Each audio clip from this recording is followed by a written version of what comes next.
Hey, yo, it's me, Pops Van Marmalade, and you're watching the Comics-Related Madness Network. Uh-huh. So come get some. CromCon. CromCon.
First world, come in and take a seat.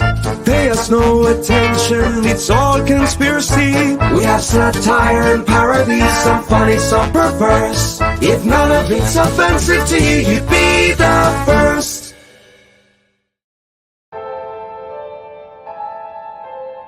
Fairview's coffee has mysteriously gone missing. Mayhem ensues when strange, coffee-craving zombies plague the city. Detective Mickey Potatoes, an overworked public servant, uncovers why ordinary citizens are losing their minds and how to stop the coffee apocalypse. But it involves the mafia. And when you're dealing with mafia crime families, nothing is ever easy. The mafia controls everything in the city, including the police, including him. If he breaks the mafia, they will break him. So, the city is without coffee. The city is burning before his very eyes, but he's powerless. Detective Potatoes has the power to stop the coffee apocalypse, but if he does, he could lose everything.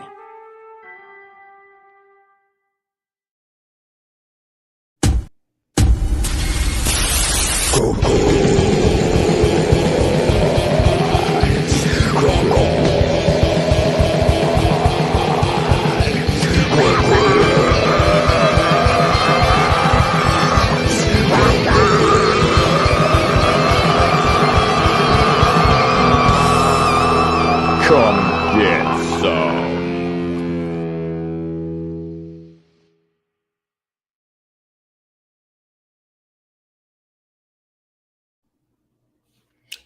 Hey guys, this is Timothy Fling. Welcome back to the Creative Cranium. We got a great show for you tonight. We're going to talk to some of indie comics' hottest creators. Our specialty, of course, being post-apocalyptic fiction. So if you're a fan of this kind of material, please don't miss the latest episode. Let me show you who I got. First of all, I'd like to welcome to the show Laurie Calcaterra. She's going to tell us about Path of the Pale Rider. I definitely want to hear more about that. I also have Jeffery Haas. He's the author of The End of All Terminus. Going to hear some great things about the process. And also my friend and compadre, Peter Welmerink, the author and creator of Big Jack. What an You made entrance. it. What an You entrance. made it, brother. You made it. So first of all, thanks, guys, for coming back to the show. And of course, our object here is to help our followers and our backers learn a little bit about you. I'm going to go around the room, and if you can start, just tell us your name, and in this case, what project you're the most known for, and then maybe one of your main characters.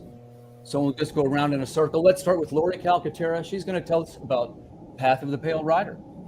Hi, everybody. Laurie Calcaterra. I'm writer-creator of the Western apocalyptic series called Path of the Pale Rider, where death has been broken. Yeah, we'll get into the details of this world. It's a little different. My main character's name is Jude St. Clair. He's a cowboy in the apocalypse that's still looking for the answer to what broke death.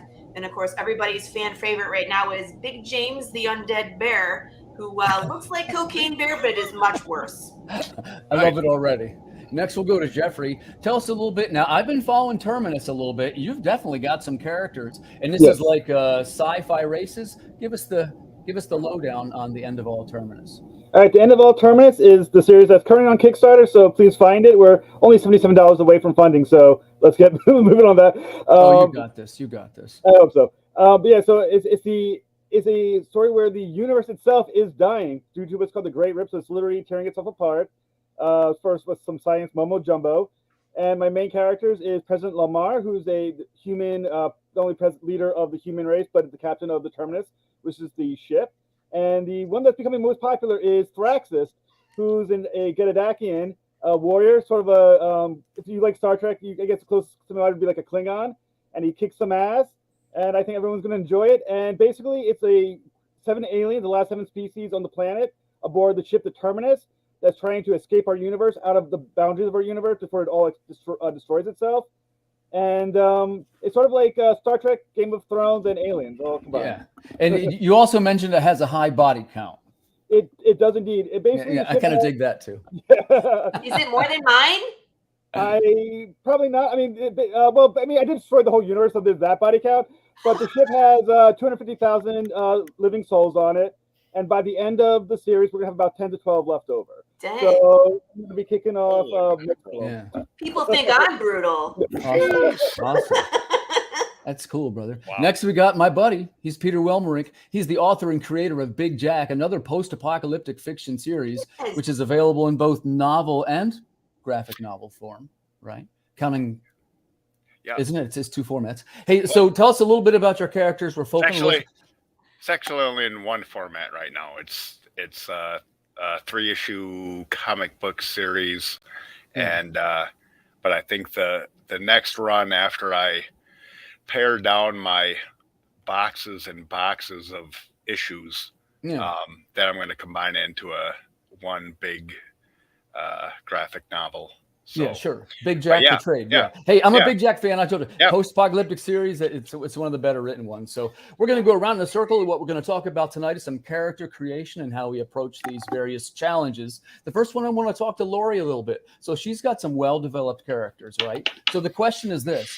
When you first make the characters, sometimes you might have a cool line of dialogue. Sometimes you might know what they look like. For Laurie, how do you do it? How do you make your characters?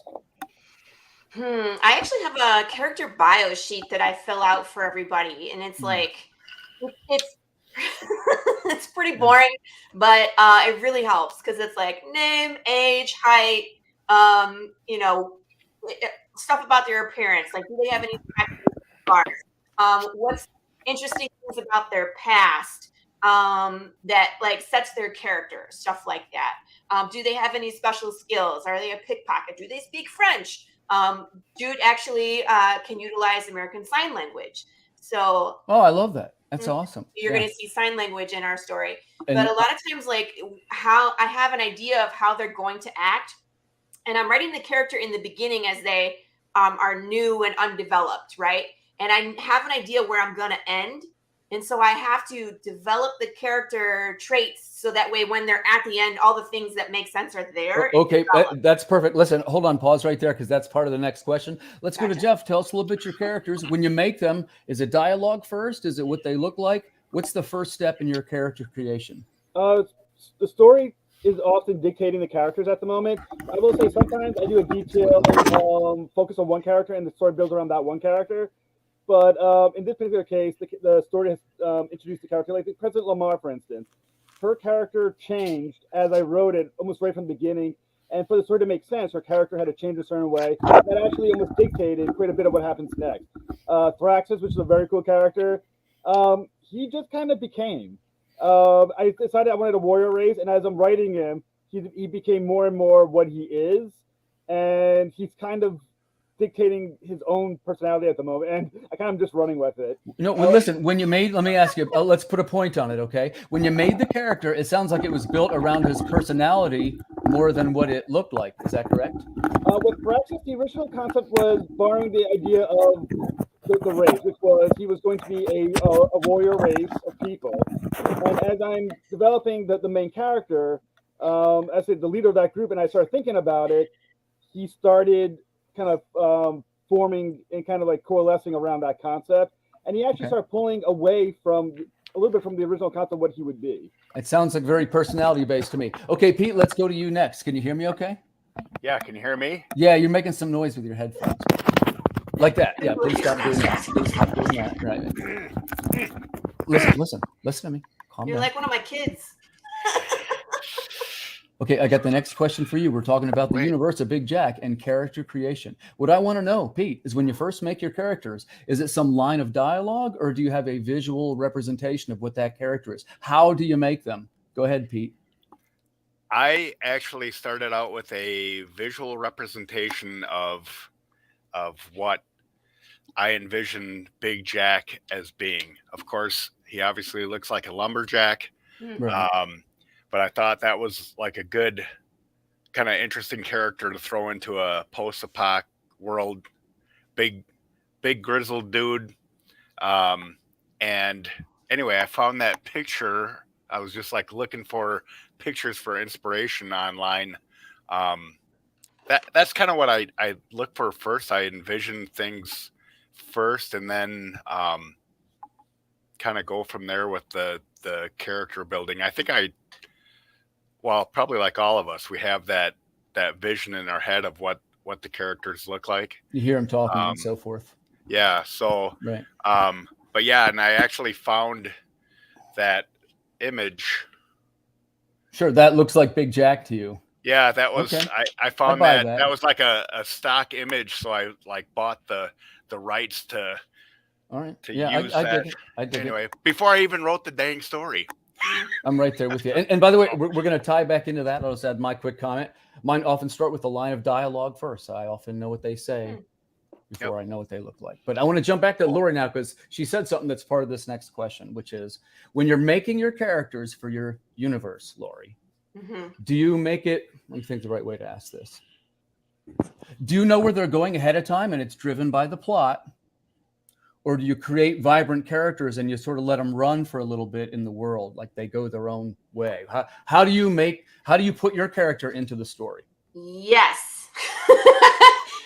Some will call them A, some will call them B. So like I said, I know how they start, I know how they end, and then in order to develop the traits that I need them to have at the end, I will throw things at them to show. Yeah. So this is really interesting to me. So this is a little bit of redemption. What are you talking about specifically? What do you mean redemption? Well, like when you say you already have an arc for them, it's figured out. You have your arc in mind. Yes. Like it sounds like they're changing a little bit or going through something. They're constantly changing. That's the whole point. Is that they start out as one way, and the experiences that they go through in the series develop other traits or make them change their mind about how they originally felt because of things that happened to them.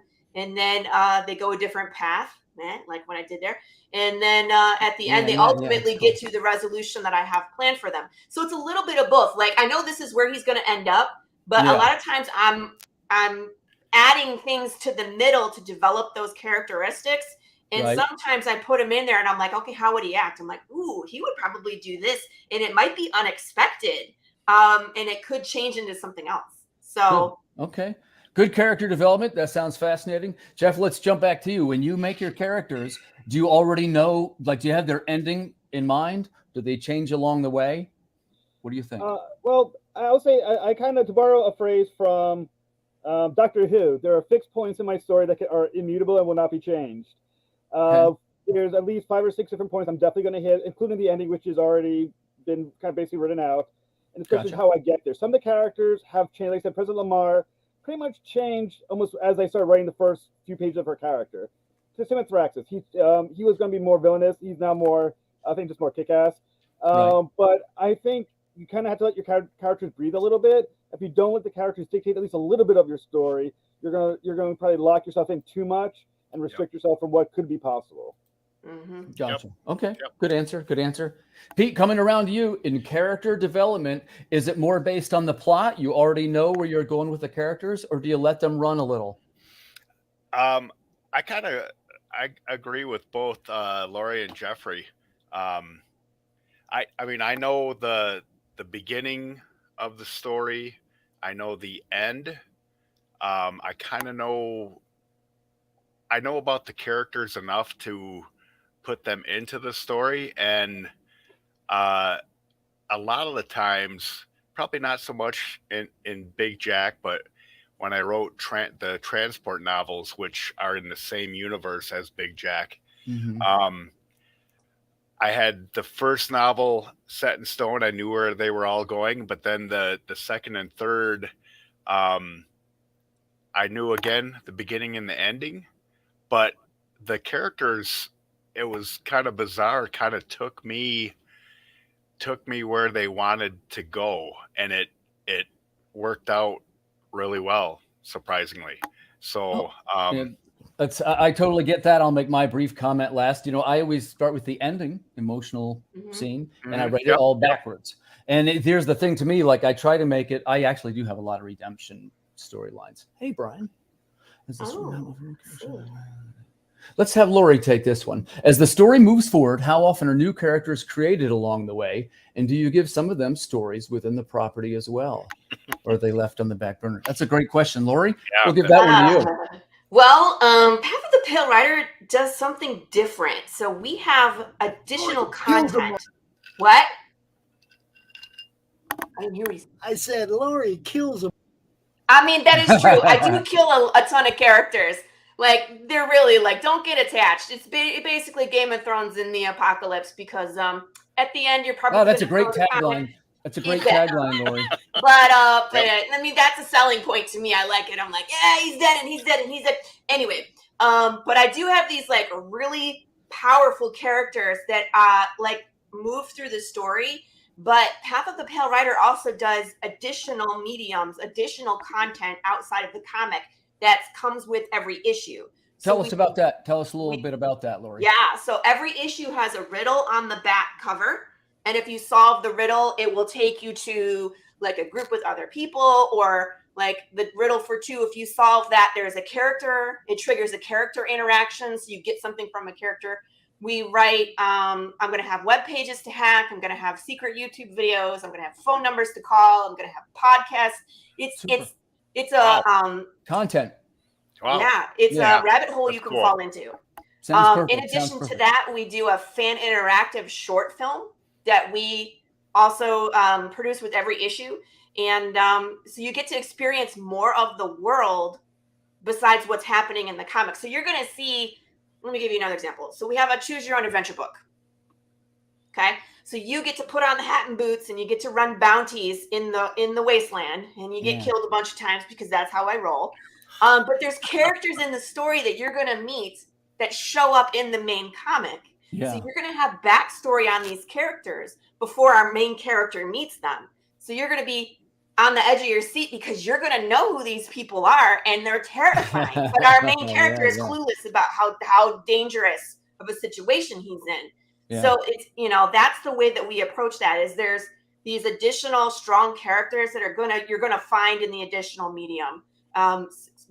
Choose your own adventures. We're going to have like, what do they call it? A single shot, a one shot. Yeah, one shot. Right. And I'll have other artists involved as well. Sorry, I'm a newbie when it comes to terminology.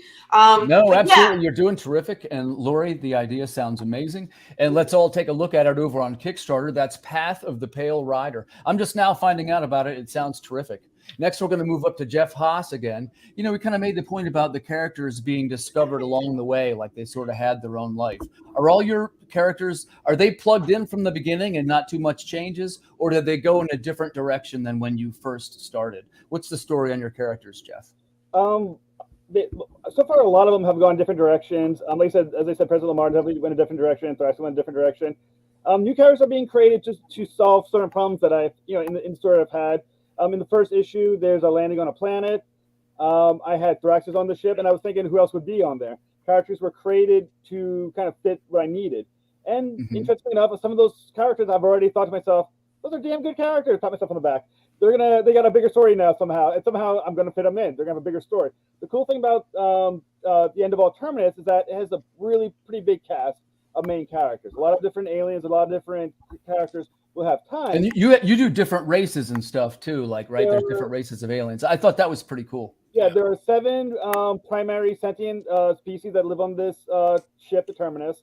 Nice. And like I said, and so far, like I said, as I'm going along, I'm finding that some characters are actually catching my attention a lot more. Now I'm thinking back as I'm writing, going, I got to figure out another thing to put them in the story to make the story. I can't just drop it after this scene. And it's growing, and I think it's healthy when it grows. And that's what I think so too. I think you did a great job representing this sort of a space opera. I think it's a nice job over there. Let's jump back to Pete. We're going to talk again about Big Jack. The character is a Big Jack. I hope it's not statute of limitations, but here's a guy who kills off some characters, right? What do you think, Pete, when you make the characters? When you make the characters from the start, and like I said, tonight we're trying to kind of focus on character creation, guys. Yep. That's what we're taking a look at, right? We'd like to learn more about the creative processes. But when talking to Pete, we know some of these characters are going to die. Do you know ahead of time who's going to be killed and who's not? I would hope so. I mean, well, I see what happened as I started writing this. I kind of, wrote the first script and finished that and got that done, wrote the second script, and, the book came out, the first issue came out, and then the second issue came out, and started talking with people, and, they were asking me, how's it going to end? How's it going to end? And of course, I'm not going to tell them exactly how it's going to end, but they're like telling me, well, we really care about like Jack's family, and we really care about his 80-year-old sidekick Flory, and he's such a fun character. And I'm like going, oh crap, I had plans. I had it all. I knew where the ending was going to go, and and I ended up changing the ending because the more I talked to people and the more I started thinking about it, I thought that the ending's like, that's like too cliche. People are gonna. So anyway, I changed things. I'm not gonna tell you exactly, just in case there's people that are interested. I don't want to spoil it for them, but I had plans to go one way with certain characters, and it ended totally different. Okay, well, hold that thought, because we're going to go one level deeper, and I'm going to start again with Laurie. Sometimes when you create a new character, you have what they call traits assigned them, and it might be like, well, he's sarcastic. He's right. Now, when you are creating a character, do you assign the traits to him or her ahead of time, or do the traits of the character come out after you start writing them? Like they might say a certain line and it changes them. Which come first, the traits, or does the character develop them? Laurie, you can take this one first. I think the trait comes first because, at least for me, I have a very specific path that my character walks. So I need people to react a certain way in order for him to showcase his character development. So when they're secondary characters, yes, the traits are coming first. sometimes with Jude, I have his base characters, but then like if I think of a really crazy situation to throw him in, something new might come out. So in that case, it might be like most of the traits are there, but maybe he's developing some way I didn't foresee. But typically the side character, well, again, and like Pops usually kill them off pretty quick too. They're there, and then they're gone. Gotcha. Just kills them. Well, we're definitely looking forward to checking that out. That one is Path of the Pale Rider. Been hearing great things about this book. Now we're going to jump back to Jeff. This is the end of all Terminus.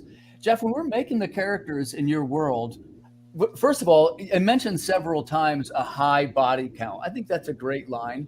Let me jump to that one. What, in your mind, is a high body count in your series? Well, I'm killing 249,988. So I'll go that as high. Is it pretty close? Everybody. Yeah. Everybody. He just snaps his fingers and they just disappear like Thanos. Right. It's what happens. That's your new nickname. That's very interesting. I'm going to give info time to kill. Some will be killed in a mass. Some will be killed individually. But I would say even out of the first 2 issues, the count starts building quite high. One of the main characters dies by the end of issue 2, and then there's going to be when they land on the planet. Like I said, I'm going to be doing a mass killing there as well. So I start off early, and I just He talks like he's looking forward to it. I know he's like gonna drink tea made out of everybody's tears. That's what's gonna happen. It's kind of fun, and like I said, and it's just a question of like I have my the 10 or 12 that's going to survive. I know a few of them are definitely going to survive, but some of them, I don't know. I think some of them might be interested to surprise me and they may make it, and then others I'm going to be like, I was going to let that guy survive, but screw him. He's dead. I have something to say about that after Peter. Go ahead, chime in, Laurie. Go ahead, take it. Go ahead. Are you sure? Go ahead. Yes. So I got to this scene that I was stuck on. I had some writer's block. I was writing a fight scene, and I was planning on killing everybody in the fight until one of the artists drew a character in that fight. And I really liked the look of this character to the point where I was like, she's much too cool to kill her. So it changed. And it's like now my character, who is very bloodthirsty, has a reason not to kill this character. But it's basically because my artist spent so much time developing this character that I was like, I can't do it. Right. And that says something about me. Right. If I'm not willing to kill somebody, Right. it's freaking cool. Sure. So that was a change. That sounds awesome. Pete, let's change this back to you on this one. Since Laurie mentioned the art, that's going to be a big part of, well, it's a big part of my creative process, and I bet it is a big part of yours. Pete, in your case, when you have a character, how much do you have to have it planned out or written down before you start getting concept sketches on this character? Like, do you have some dialogue? Do you go, hey, I got a story? Because we both know you tend to turn to your character guy and be like, hey, drum me up some characters here to look at. At least that's what I do. That's really, I mean, I know kind of visually what the character looks like. I know their mannerisms. And so I do kind of, I jump ahead. I've probably spent more money on, artists drawing a character, and then it's like, I don't finish writing the story. Sure. Yeah. Anyway, but I get that. I kind of use that though as it's kind of inspiration point for me to be able to look at that character, even if it's just like a one panel, one illustration type thing, and it kind of keeps the floodgates open to writing most of the time. Gotcha. So, but all right. Yeah, that sounds good. Yeah. So, hey, let's take a quick second. We all have various degrees of some Kickstarter projects. Particularly, I want to send some loves out to the ones that are live right now. We're going to jump back to Laurie. And one of the things about the characters that we look at, they might have some kind of merchandising or a special art or a special variant, something like that. Laurie, in your Kickstarter that's going right now, do you have any kind of special items that you're offering for the characters? Everybody loves Big James. He's the undead bear who is. I like Big James. What? I like Big James. It sounds like a fun bear. Yeah. I mean, he is just, and this is a pun, of course, because he has taken on a life of his own. He was a character that was just supposed to be in the first issue, but people love him so much that there's going to be backs to him. I did have a cameo written into this issue for Big James, but we actually created a backer level where someone can get mauled by Big James. So get drawn into the comics specifically in the scene to get killed by Big James and immortalized forever.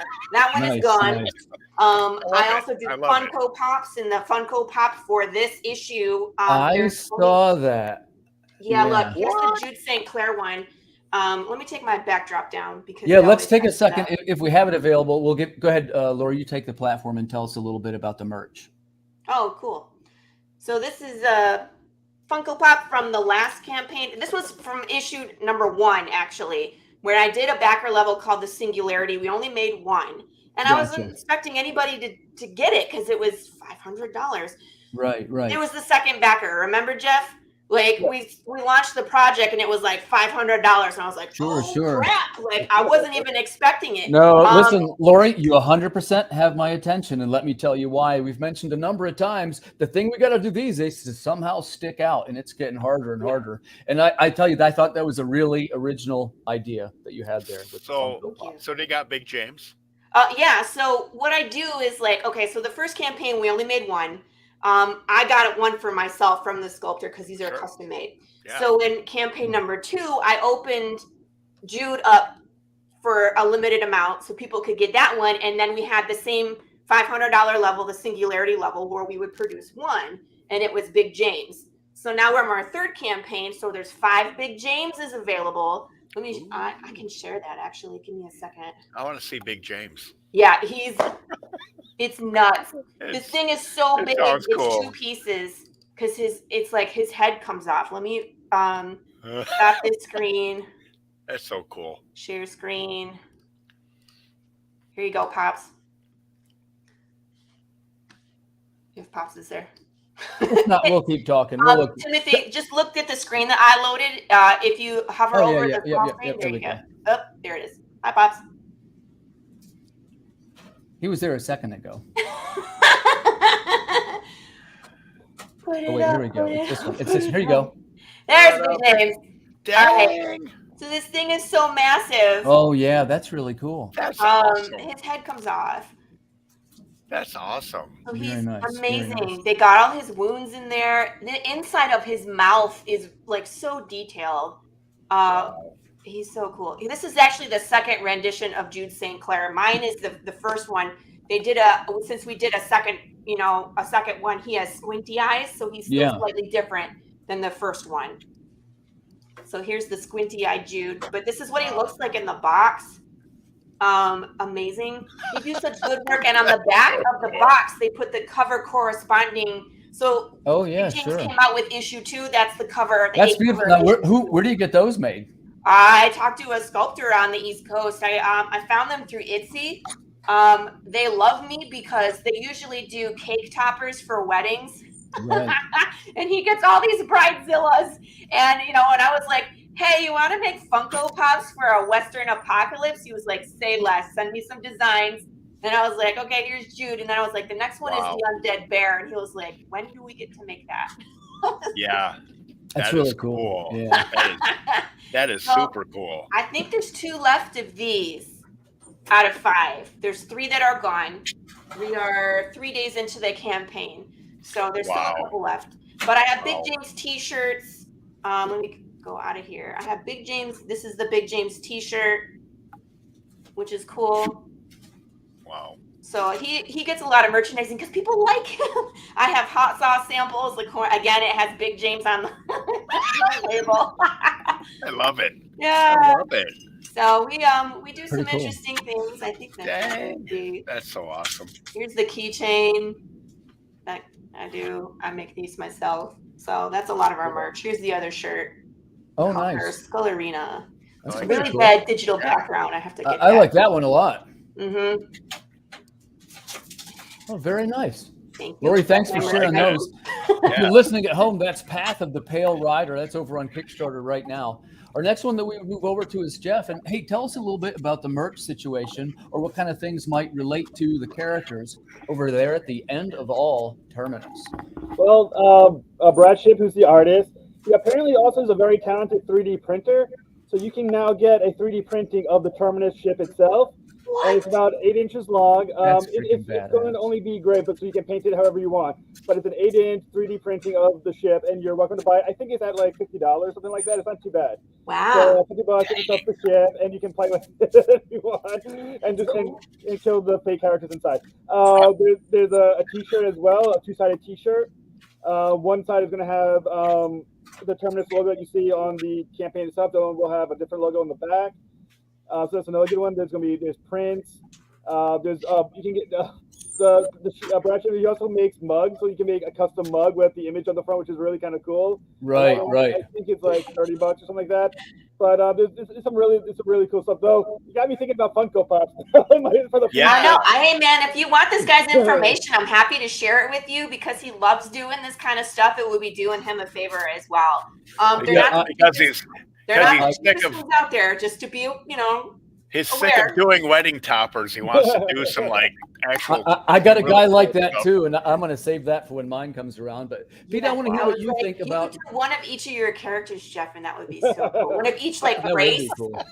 I'm telling you, I think Thraxus is going to be the character that breaks out in the series.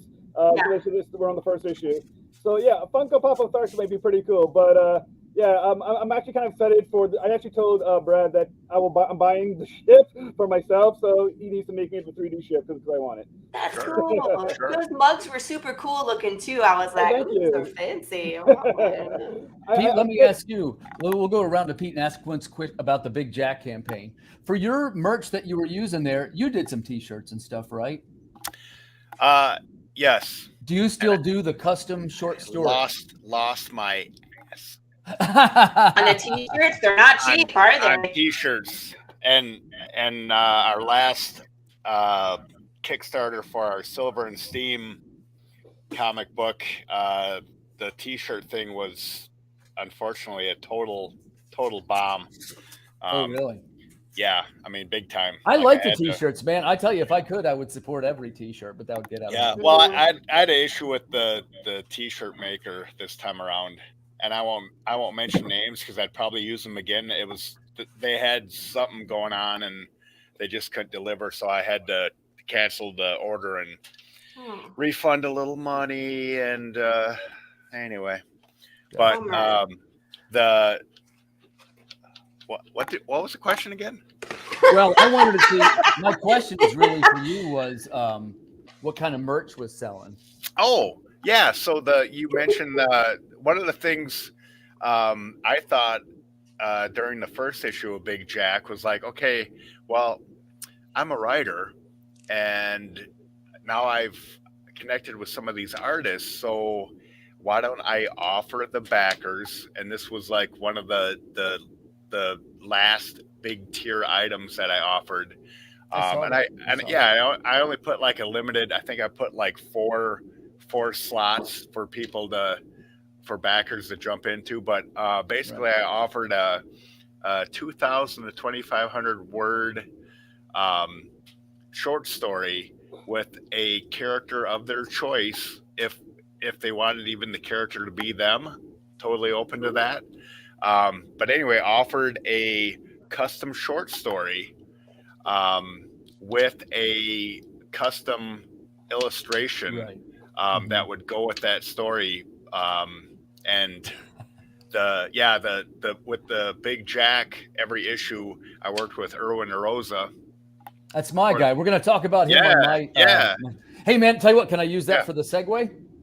Sure. Okay, man. Erwin Arosa. Wow, fantastic. He's one of the most well-known variant cover artists in the market today. So what's Tim doing teamed up with this guy? Well, as you know, he was one of the very first guys to work on the Water Wars. And we've done something every month for the last probably 3 years. And some of it's just coming out now. So what way does that apply? And what kind of things do we have for backers? The first is some of you guys have seen 2 of these, but I got 2 new ones. They are wood.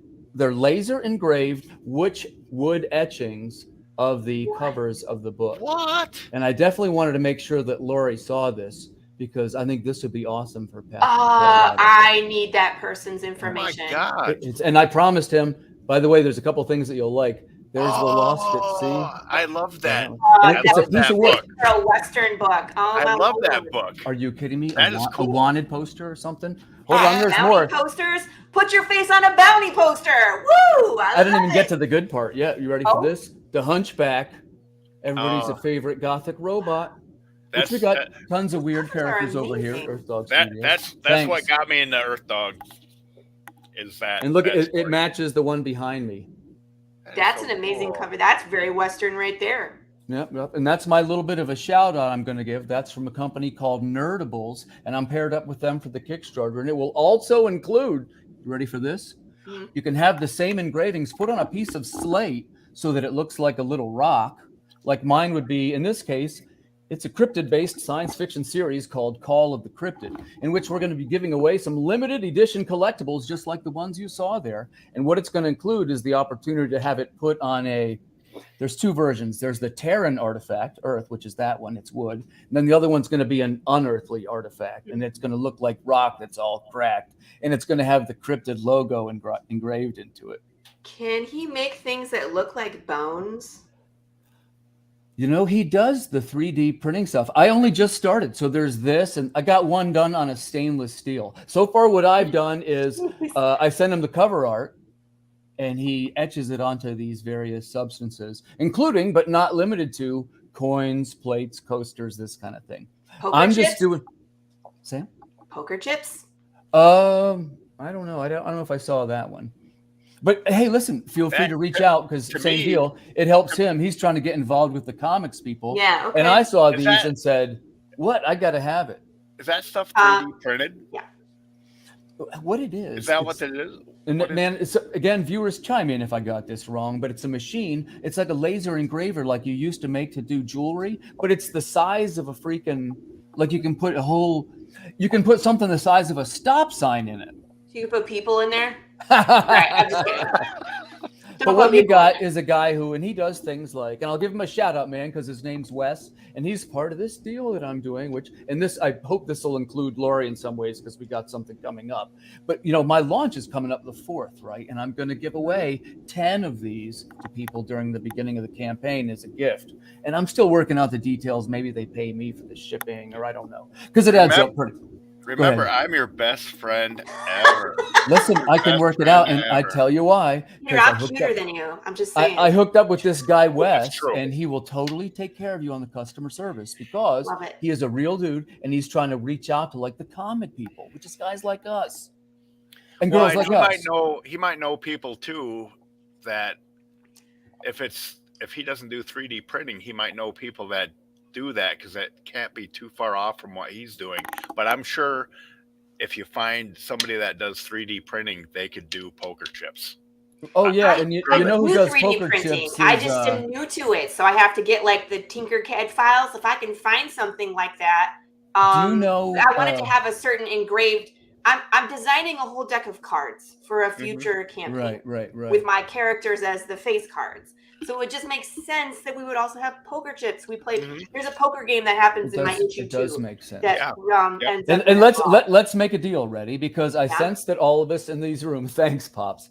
Let's make a deal with each other. And here's what I'm going to suggest, because we've all had campaigns either coming up, or we're in one, or we're in fulfillment. Incidentally, I'm in fulfillment right now for Water Wars 4, so that's happening as we speak. Oh, I got mine already. Yeah, sweet, right? So here's the deal, though. We need to regroup in about 6 months' time and say this thing worked or this one didn't. Right. Because, you know, I've been doing YouTube and I do TikTok now and all this other horse shit when I should be making the next script. Excuse my French, Pops. I love how you called it horse shit. Well, and looks, I got nothing against all the stuff we do. You understand? We all got to do it. But I want to make sure that it's not slowing down the rate at which we're generating. That's probably the time. So I'll get I haven't been on a show very long for what am I trying to say? I haven't been in a show in a while where we had to put up the yeah. Well, you guys are doing great with your answers. I didn't have to put it up, man. People swear on this channel all the time. I appreciate that, Pops. But let's steer it back toward the guests. I'll go back to Laurie. And let's go with something a little bit more general, right? I sense that we're all really talented people. We can do a multitude of things. Laurie, here's your big question. Why comics? Because I didn't know how to pitch to Netflix. No. Honestly, because I didn't want to. It's a screenplay. The story is a full-length movie. I didn't want to lose my creative control over this project. I have characters I'm very attached to. They're strong female characters. I was afraid that if I were to take this to Hollywood, that they would be like, "Oh, kid, nice to meet you. Here's your $5,000. We're going to take the script. We're going to bring in this writer over here. He's going to rewrite your entire script. Oh, your characters, they don't even look like your characters anymore. Right. You're going to check all the Hollywood boxes, and guess what? It's now a romance. Right. Well, I got to say, I agree with her. How about you guys? Jeffrey, what do you think? Do you agree with her? If someone wants to give me $5,000, I might just take it at this point.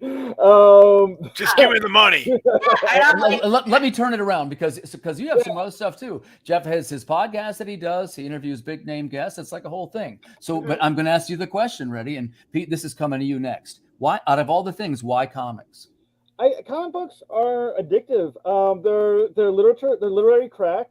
I've been buying comic books since reading comic books since I'm probably 7 or 8 years old. My father was a first-generation comic book nerd. I'm a second-generation comic book nerd.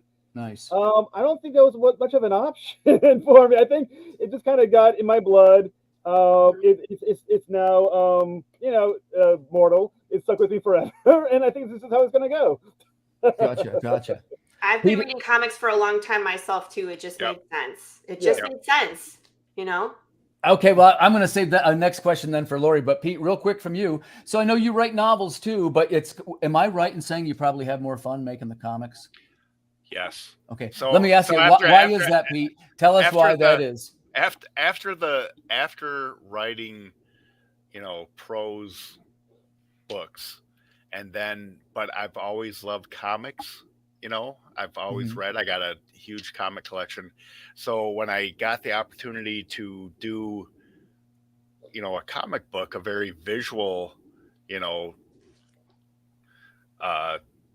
story, and plus the love of comics, it just, it kind of turned the page for me, no pun intended, because now I'm kind of like going, I want to keep doing comics. I still write my stuff, but I like doing comics. I just like that. It's like Jeff said, it's like, it's addictive. It's great words.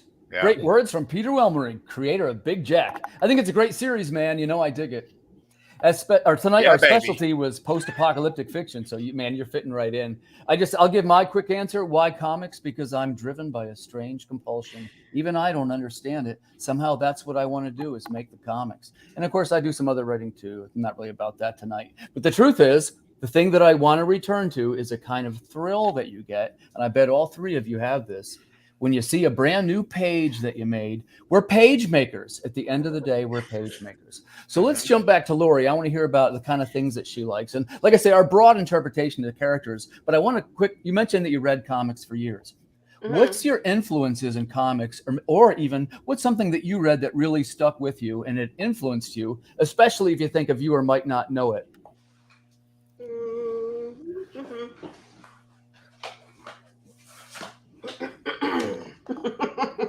Oh, good stuff, man. Yeah. Sure. Yep. Love this story about the apocalypse. It's about the four horsemen of the apocalypse that are fighting with each other. The great divide in the country, and it's like it happens during the Civil War. So it's the future of this Civil War. So it's very much the future with future technology. But like there's a North and a South in the, there's Confederacy. There's the West is the Chinese Republic. Right. All different stuff. Amazingly done. The art is beautiful. Show us a page. A lot of Image comics. Show us a page, Laurie. Kirkman, Walking Dead, Invincible, Oblivion Song, Saga. Did you like Oblivion Song? I loved it. Yeah, it's not bad. It's not my favorite by him, but it's pretty good. And you like Saga too? I love Saga. Oh, we should have had Laurie on the. We should have had her on the graphic novel show. You know what though? They took a break for a while and came back, and I feel like the tone is different than what it was prior to their break. But they had a really good run. Yeah, and it's like what? It's like 70 or 90 issues or something crazy. It's huge, and they make things like attractive that shouldn't be attractive. Like that woman is half spider. Why are we attracted to this half spider woman? She's hot, but she shouldn't be. She's a spider. Stuff like that. But yeah, awesome, so those Laurie. are some of my influence, like apocalypse and horror and zombie genre, westerns. I don't really read Western comics. It's more like Western movies. Yeah. Totally get it, man. Me too. Yeah. So again, just a reminder, that's over on Kickstarter now. That's Path of the Pale Rider from Laurie Calcaterra. Next, I'll jump back to Jeff again. Jeff, what kind of influence do you have that influenced your book? Could be a comic or a movie. Just give us some kind of idea that was something that directly influenced your work. I'm paying a homage on some level to Star Trek. I'm going to call it an homage instead of a ripoff. That's a pretty good homage, man. Yeah, I will say there's definitely inspirations from, like I said, Star Trek, because when you look at the characterizations and some of the species, there's definitely Star Trek influences there. Nice. Good one, man. You know what I'm saying? Yeah, sure, absolutely. But there's others, like I said, there's a Game of Thrones aspect to it. There's a Aliens aspect. I love the movie Aliens. Yeah, me too. You see the Dennis Valencia cover, which is absolutely freaking gorgeous. You can totally see Alien, the Alien inspiration on that cover. It's right there. I mean, then there's just a whole bunch of other sci-fi stories that I absolutely love, and they've all kind of like made it in. There's a little bit of Stargate there. Stargate Universe is in there. I mean, some of the characters are borrowed. There's one character, a pilot, that is a ripoff of some Firefly character that I'm borrowing from. Absolutely. I mean, absolutely. Man. All of that's good stuff, man. Yeah, I got to tell you, your lineup that you're mentioning is fantastic. Thank you. It's like a best. It reads like a best of list. Yeah. I hope all good stories are kind of a borrowing of things that were better, and then you're right. That's nice. That's my homage, and I'm gonna borrow. It's perfect. Jeff, I love the answer. Again, he's on Kickstarter right now. That's the end of all Terminus backers. I hope you'll go over and check it out, particularly if you love epic sci-fi series like Star Trek and huge body counts, which I love the tagline. We'll come back around to Pete. 10 to 12 people left after. So tell me a little bit about your influence. I know you have post-apocalyptic influences, but what's an example of something that you think is a definite influence on your work? Mine were always war comics.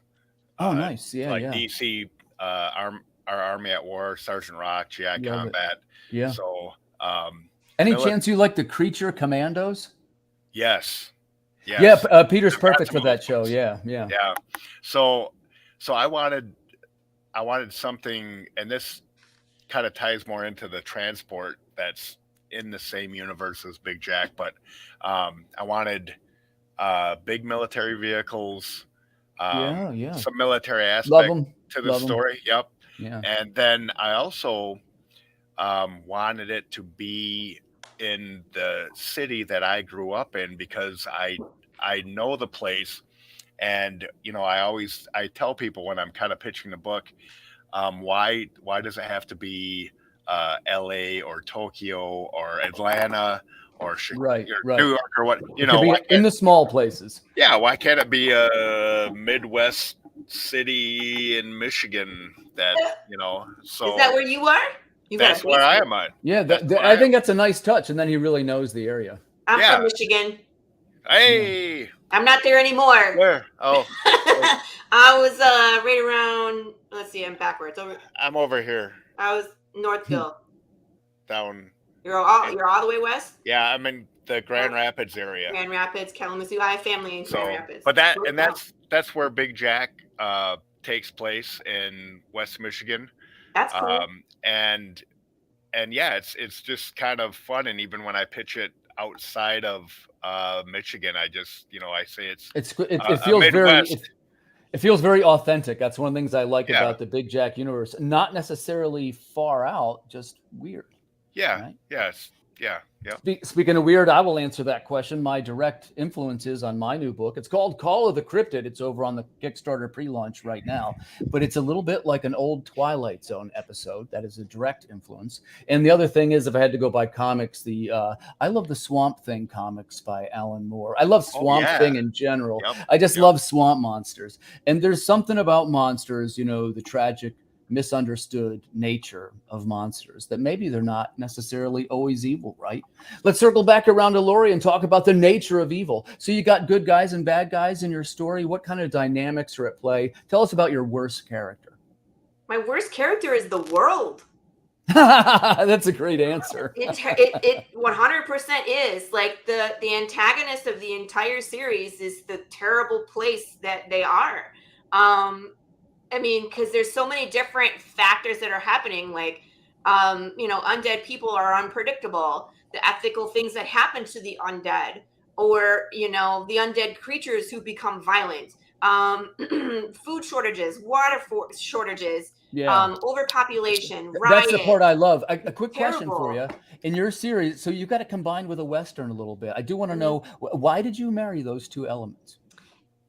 It's like, or was there an influence, or how did that come about? I guess again, a Western to me is very much like an apocalypse setting because it's. What's your favorite Western? What's your favorite Western? Do you have one you could think of? The Good, of? the Bad, and the Ugly. It's yeah. I mean, we could talk Westerns on. We were just hey, hold on. That'll be another whole nother show. Okay. I can list like 7, but it just depends on the era. But it always comes back to me to like the spaghetti Western Clint Eastwood movies because those are the ones I watched with my dad growing up. Absolutely, I love those movies. So that's a lot of. And if you look at Jude St. Clair, his eyes when he squints, that's got that. Clint Eastwood move right there, right? That's him. Yeah. Michigan people. I know. Michigan people. Hey, it's Vic. What's up, Vic? At least you're not from the like Upper Peninsula, and we do stuff like this. We're like, where's this? We're up here. Yeah. So, guys, if you're watching this at home, please check out Path of the Pale Rider. Path of the Pale Rider. That's over on Kickstarter right now. Next, let's jump back to Jeff. Tell us a little bit more in your world. Well, first, we were talking about the influences, right? Do you have anything you can think of that tell us more directly about your influences? All right. Well, for instance, the species of Gothic, which is a species of Thraxis, they're basically Klingons on some level. I can't hide that. They're basically a Klingon type species, warrior race. There's the Link, which is very much a Skynet Borg type personality. In other words, a collective hive. How many different races are there? There are 7, including the humans. So you got humans. You got the Gothic, like I said, which are the Thraxis warrior species. You got the Link, which is a computer-based species, hive mind.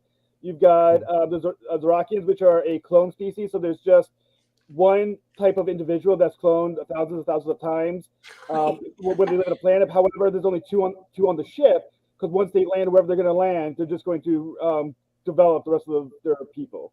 So they're going to like take out the petri dish and like finish up the job, as it were. There's the Lorelians, which is sort of like space ants, as it were. They're a plant-based species that exists. Yeah, I dig that. You have kind of a swamp monster, don't you? Is the one guy like a swamp? That's Salah. Yep, Salah is the Lorelian. Yeah, I love it. You had me at swamp monster. Man. Swamp monster is always the best. Mm-hmm. So we're definitely looking forward to. And did you fund already for your Kickstarter, Jeffrey? I'm $77 short. So 77.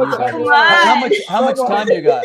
Come on. I have 21 days. 21 oh, dude. Oh, it's definitely time. But still, it's like when you get when you Kickstarter. Jeff, I don't think you're gonna make it. Dashboard. I don't think you're gonna make it. Yeah. When you get to the dashboard and Kickstarter puts the green line on the dashboard. Laurie, tell us a little bit. You can kind of tell how you're going to finish up. Sounds like you know that one. You can look at the dashboard. Do you want to address that question?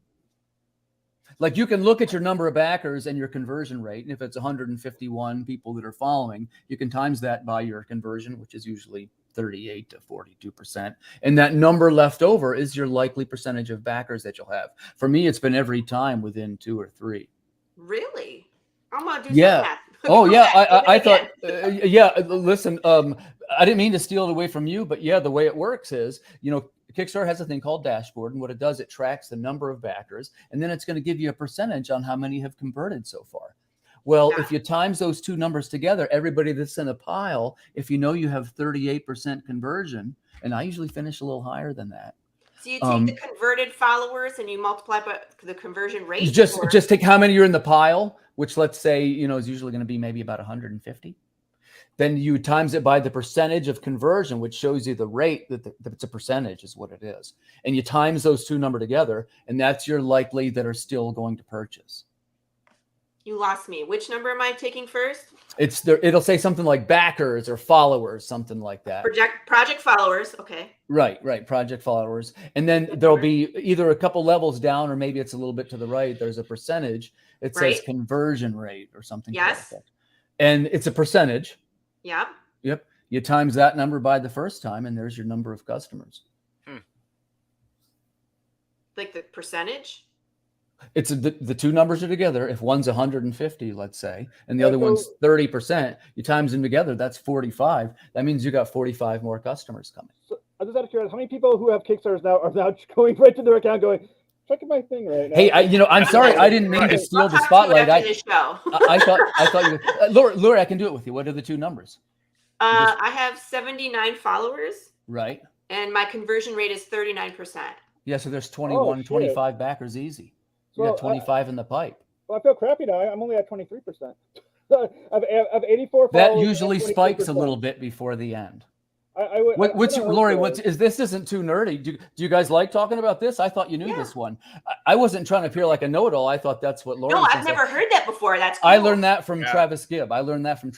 And I started doing that one, following it. And it's for me, it's within like 2 or 3 every time. Dang. Including at least 25. I usually get 100 backers though.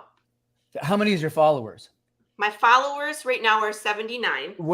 This is one man's opinion. We all work on different things. I work on increasing the follower number, because what's your percentage? 39%. It's outstanding percentage. What you need is more followers. Yes. I know I just made it sound easy. I know. Of course, that's what we all need. My last two, my conversion rate were lower, but I still ended up with around the same amount of backers. Last campaign, it was exactly 100. And then the campaign before, I had like 110. Your conversion rate's terrific. That's, like I say, these are all numbers that can be massaged. Okay. If it's 42%, that's like ringing the bell.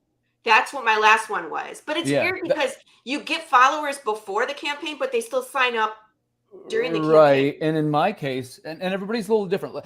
Let's go around and we'll answer this one if we know it. Like in my case, my biggest segment of backers is the people. Yeah. Thanks, Vic. I met Vic's on the show-offs with us now. That was a fun. Cool. They need to hang out. Yeah. Nice guy. No, of course, it's cool. So we were talking a little bit. Tell you what, let's jump back to merch because we're starting to go a little over. I can stay a little extra, you guys, as long as Pop doesn't kick us out or whatever. You won't. But I want to make the show a little bit about you guys. So I did a little bit of talking. We were interested in talking about the merch. I'd like to talk a little bit more to Laurie. I can tell she has more stuff. In this case, maybe tell us a little bit about the covers. But this is for Path of the Pale Rider. It's over on Kickstarter right now. Tell us a little bit about some of the merch you have lined up. For the covers? Yeah, that'd be perfect. Okay. Well, actually, I want to show you something really cool. And this is not a cover. This is actually one of the perks from the last campaign. That's a secret reward. Okay. I'm going to take my... Of course, I got to take this thing down again. I keep changing the virtual background. Do I need Dad Pops back in? I have him. No. I'll just show it. It's fine. So I do secret rewards on every campaign. This started last campaign. Yeah. And it's a higher tier, but it's something that I personally make from scratch. So I built these wood boxes. It's super cool. They have like really cool antique hinges on them. There's a poem, wood. I burned it into the wood.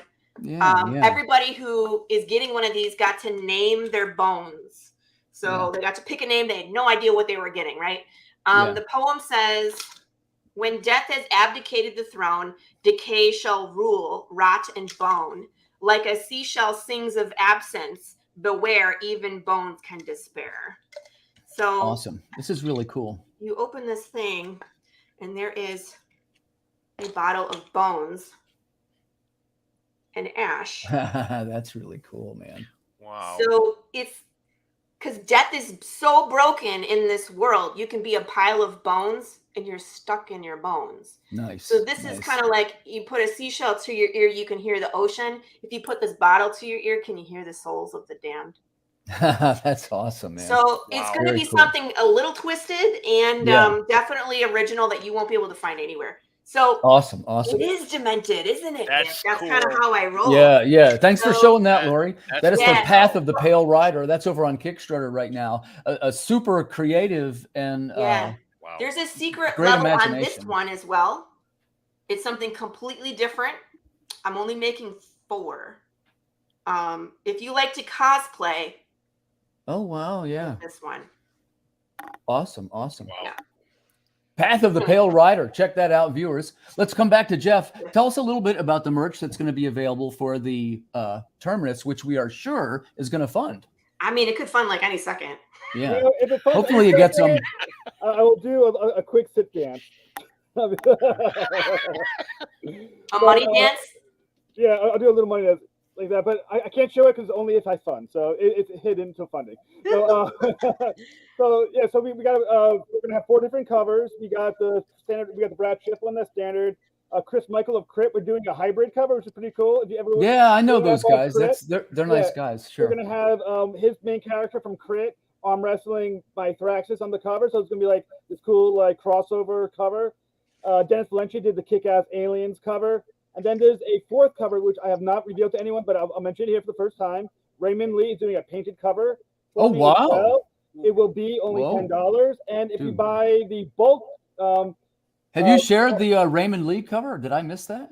It is not shared. It's hidden until it's completely finished. The paint, he's still doing the coloring on it. Dude, there's your extra boost right there. I'm telling you. Yeah. And then the cool thing is when I do the all physical copies level, which is only $25, because originally I made it with only 3 comics at $25, but I've noticed something. It is vague on how many variants I'm counting, and Raymond Lee was not there at the time. So now it's going to be 4 comic books for $25 both purchase. So there you are. Yeah, it's smart. It's smart to bundle them. It's definitely smart to bundle them. I do that too. I do a set.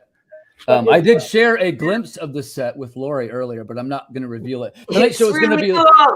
Yeah, you guys are awesome, but I want to kind of like focus on the other artists beside myself. Although I am over there right now on the pre-launch. That's Call of the Cryptid. Peter, let's jump back to you first. Oh, okay. I got to read the script, the cryptid script.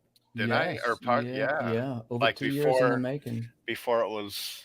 Yeah. Yes. This is a lot. It's this. We're like turning a battleship over here, right? It takes a long time, but once it gets going, stand back. Yeah. It's hey, cool. but I want to jump back to you, Pete. So you've had all kinds of different levels of merch. What through not just Kickstarter but also cons? In your experience, what is the better selling and better return merch? Is it shirts? Is it books? Is it trades? Is it for you? What is it? I tell you what. The last 2 conventions that I did now, since I have, a Big Jack, all 3 issues available now. I've been selling them bundled. I have a Evie Cantata cover set of issue 1, 2, and 3 that I bundle, and then I have a Erwin Arosa bundle of his covers, issues 1, 2, and 3. And I actually got a little nervous at the last convention I did because I love both Evie Cantata and Erwin Arosa, but I was selling the heck out of that, out of the Arosa, and the Cantata too, but just selling the heck out of the bundled books. So I didn't really have any other merchandise there, but I definitely made bundles before the convention and sold I had single copies of some other books there that I did, but those bundled comic series, I sold a ton. So cool. Yeah. Cool. Yep. Awesome. In my case, there's going to be a little bit of some special merch coming up for my new Kickstarter. I'm not sharing a lot of it tonight, but we are going to have a launch party over at Comic Related Madness. Hey, I hope you guys will come. Yes. It'll be my first time doing this too. This whole podcasting is somewhat new to me, but of course we've done a bunch of Kickstarters and we have sort of a custom where various people tune in and they'll do a shot or whatever they're into, you see, right? And it's all considered for good luck, and I definitely want to invite you guys. Yeah. Some of the merch that will be revealed, there will be 2 new trading cards. Earth Dog Studios now ships trading cards to over 19 countries. Wow. Oh, What? That's amazing. I'm as surprised as you are. And the new one is no exception. It'll be it's what we call a chrome enhanced card, in which it's a 2-layer printing process. And it'll look like you're looking at a mirror, kind of. It has a little bit of and it'll have a slogan, and you can only see it when you tilt it a certain way to reflect. Ooh. And there's going to be Cool one. stuff, man. Yeah, wait till you see it. If you saw the robot Marilyn Monroe card, everybody really liked that. It'll look like that. It's actually not a metal card. It's a regular cardboard card. Yeah. But the chrome is so effective, it for all purposes looks like a metal card. And it's even highly, highly reflective. You can see reflection in it. It's like a mirror. And so we're going to do one like where it's the alien. He's an alien gray coming out of the craft. And his is going to be like a blue, like it's going to look like the layer of the hull, maybe, of the ship. The whole thing will be shiny. Wow. And then there's a Bigfoot card, which will be revealed. And the Bigfoot card, it's going to be like green, and he's stepping out of a hole in the strata. It's like a hole between dimensions. Trust me, it's all going to make sense. I hope you guys love weird sci-fi.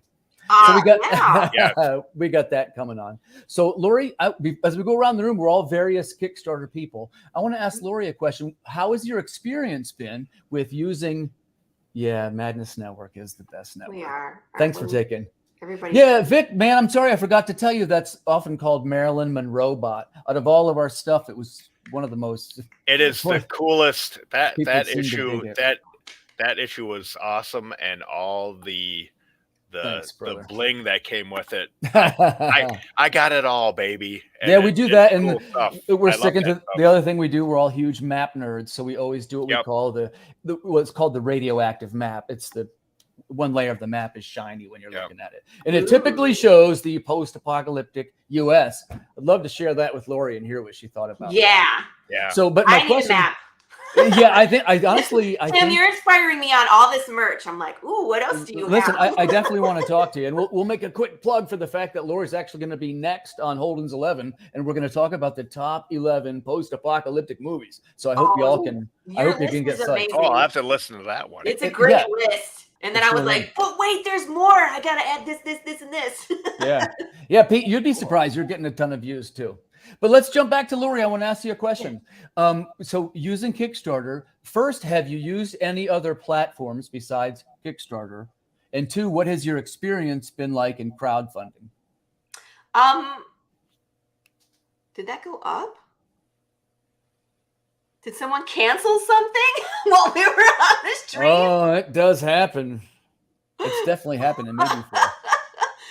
Or maybe he just added wrong. I was like, I swear it was 333 when we started. I literally just backed you just now. 296. I was like, oh, I'm so brokenhearted. I had actually yesterday. I lost a $37 pledge yesterday. I was so pissed off. It's all part of the deal. It happens. It just sucks when it happens on live when you're like, oh. Well, and our hope is always that, and I want to just mention something, that we always want to try to meet the creators that we're involved in. And I wish I was a little bit better at that, but my sense is that it does go better if we all try to unite a little bit and to all kind of try to help each other out. And that's why I'm hoping tonight American can learn about you guys and the great projects that you're involved in. For example, Path of the Pale Rider. Now, this is how many Kickstarters have you done, Laurie? This is my 3rd Kickstarter. I've only run on Kickstarter. I was thinking about doing a victory lap after issue number 2 on Indiegogo. I just didn't pull the trigger. I might do a victory lap on Indiegogo after this one. There's just, people are sometimes so specific. Like, I'm so used to being on Kickstarter, I've never backed on Indiegogo. It doesn't mean there isn't good stuff there. It just means I haven't looked. I totally get it. Me as a creator, I should be offering mine, even if it's like a campaign for like $500. You know what I mean? Mm-hmm. Something where it just want to throw it out there and let people see if there's any traction. Because it's already going to be funded on the Kickstarter, so the book's already going to be made. So anything that's the victory lap is just to kind of help progress, pay my artists, maybe get some different merch stuff. I'm right there with you, and also isn't for Path of the Pale Rider, you're on like number 3. Yes, we're on number 3. So you got to also be aware of your previous people. You don't want to lose them, right? Correct. Well, I'm not going to stop running on Kickstarter. Oh, okay, but I gotcha. would just You might do do an both. additional Indiegogo, just Gotcha. because there's Right. people there that I'm sure that would love our story that I've never put it there for them to participate. Okay. Thanks for the answer. And Jeff, how about you? Do you, first of all, have you ever used anything other than Kickstarter? And number 2, what has your experience been like using the platform? I've never used anything other than Kickstarter. This is the second Kickstarter that I've been that's directly mine. I had one that was Malik that was a few years ago. I think it was like 2 or 3 years ago before I was a publicist. But I participated in many. I think I've participated now in 12 or 13, including Laurie's. And so I like to say, so far undefeated in my people who I've worked, my clients. So far so good. I think I'm 14 for 14, so batting average good. Nice. Okay. I will say this. It's not easy. Kickstarter, any Kickstarter is never easy. You never know what's going to work and what's not going to work. It's kind of a roll of dice. You go out there, you put as much as you can out there, you promote as much as humanly can. Then you hope to God someone's listening out there, Right. And they back you. But I will say I've had some big campaigns. I've done huge, and I've not done huge. And I will say I never know certain for sure. What I do know is this: the ones that do best are the ones that are most simply defined. The easier it is to find the thing you're trying to sell, the more sales you're gonna make. There's a one comic book, a clown might go the name of it, but it was the idea when you just look at the cover and the name, you knew everything there was to know about that comic. That one did huge. The more complicated the idea. Listen, Jeff, I totally agree with what you're saying, and I'll just add my little capstone on that, which is sometimes if people are pitching me their elevator pitch, which we're all involved in podcasting to some degree, so I know that this has come up for all of us. When the person comes back and if it's too much information, you go, oh, it's too much. It's almost better if it's in like a 1 or 2 sentences. You know what I mean? And by the way, I'm guilty of it too. I'm not, disparaging anybody, but it's something that you can tell. Sometimes we all have these epic storylines, but at the end of the day, that isn't what matters. It's a story about a girl. Right. Right. So I totally agree with what you said. Pete, how about you? I've only done, let's see, 5 Kickstarters and only 5. And that's why you see this right here, that bald spot. Anyway, I'll send you some. Here, you can have some of mine. Oh, thank you. So, but I've only used Kickstarter. I haven't looked at Indiegogo, and there's another one out there now called Crowdfunder is doing well. Zoop, also, there's the you guys know about the backer kit thing, like they can do your fulfillment now. And right, I haven't tried that yet. I haven't either. But I do. Tell you what, Pete, I'll jump in right here because I now this is what number 6 I'm putting up here. It's actually in pre-launch right now. That's Call of the Cryptid over on Kickstarter. But the thing that's weird for me is this is the second time I used professional fulfillment by the printing company. And this is one man's opinion. Mm-hmm. And when we go around, I'll get everybody's answer on this one. For me, I didn't like the once you get up over 100 customers, it's too much going to the post office and all this other nonsense. Right. I should be making the next story. I'm not a post office guy, right? So you pay, and again, not to anybody that's doing their thing, man. God bless them. Yep. And they say, well, you can do pirate ship and you can save the money and this and that. But you know, man, for Lost at Sea, I was going to the post office every day for 2 weeks. I was like, okay, I got to change this up. So, well, I don't go in big stacks at a time, just enough I could comfortably carry. But that one was close to 200 and some. Right. And but it was, and by the way, I'm not saying that it can't be done or it shouldn't, and you can print your own labels and there's all these other great things. But for me, I pay the extra percentage. Mm-hmm. And usually there's a coupon that you get for running the darn thing in the first place. For me, because the number, it almost cancels out.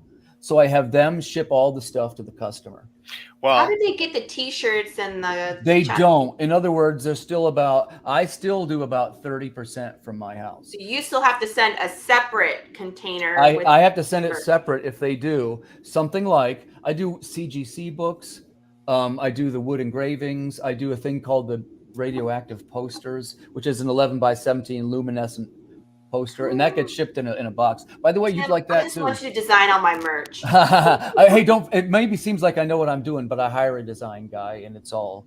You know what I mean? There's a guy who this is what he does. So, but in my case, it's better for me to do the. It's going to sound like I'm being a shill for the printing company. Please do not interpret that way. But my biggest resource is time. Like I need to have them take care of it for the extra percentage. The customers all get the books. If there's some problem, they call them and get a new one if it stinks, blah, blah, blah, which sometimes happens. But then for me, I don't have to go to the post office at all. Right. And I start putting together the next one as soon as the other one goes into fulfillment. I can't do two at once. And I don't really like when people do it myself. So I have too much anxiety. I have to wait till like 80% of the people. Of course, I'm talking about Water Wars #4 is in fulfillment. That's the one that everybody is getting right now. And they're starting to hear what is Call of the Cryptid. What is it? It's a 32-page visual adventure over on Kickstarter. So, I hope you guys will check it out. Let's come back to Laurie. So, Laurie, what do you think is your ultimate goal with the Kickstarter? What kind of numbers do you think you're going to hit? I have no idea. $2 million. Not $2 million. I honestly have no idea. My last two Kickstarters kind of went the same way on how they were progressing. This one is 100 times quicker. We were 76% funded on not even 24 hours. 24 hours, we were at like 84%. I haven't hit 84% until like 10 days before the end of campaign. Congrats, you know what I mean? Congrats. So how far away you're going to hit it, right? I would think so. We're like less than $300 at this point and only 3 days in. Oh, you got this. Yeah. You got this. Right? So I don't know. I can't really predict. We'll have to wait and see. I got a ton of shows that I'm going to be doing, so I got a lot more people to talk to. I'm going to be going to Con on Saturday. Okay. Let's do a quick plug. Where are you going on Saturday? I'm going to Plano Comic-Con.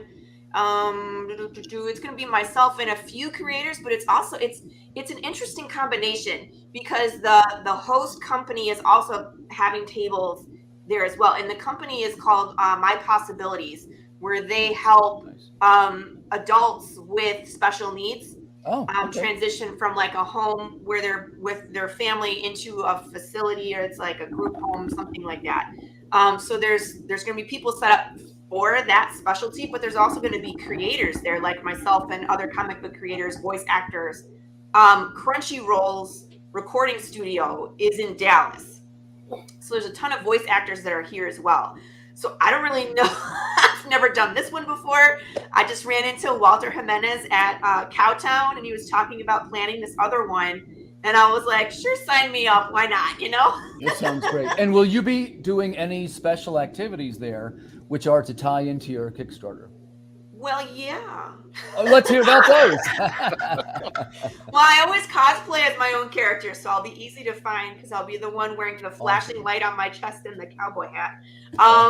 But I'm actually going to be streaming live from there as well. I'll have, QR codes that you can scan. I'll have books for sale. I'm going to be selling cookies because I do comics and cookies. I make French macaroons, so I'll have French macaroons as an enticement as well. Oh, I wish I was going to this. It sounds like a blast. Dang. Yeah. Yeah, we have a fun time. Marco DeFillo will also be there, my interior artist.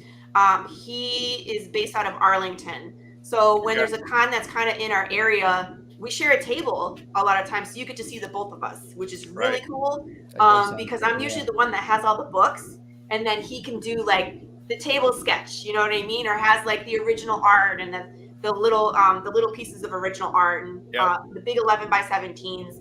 And it's cool because the two of us can sign your comic together while you're there. That's I love getting books signed. So viewers, if you're out there, don't miss that appearance this weekend. You can check out Path of the Pale Rider up close and personal. Let's jump back to Jeff. So how much time do you have left, Jeff? 20 days. 20 days. 20 days of stress and anxiety. I might even hit it tonight. Come on, you're not gonna... the numbers. And Pete, I'm gonna let you go next because I remember that one for you was a real squeaker. It went right to the end. And Jeff, let me ask you this question. Ready? And I kind of we'll maybe go one more because I want to hear Laurie's on this too. When you're choosing your goal for what you think your dollar goal will be, how do you choose that number? The math is simple. What do I owe the artist? Kickstarters are pretty much the payment of the artist. I feel like it's like everything goes to an artist.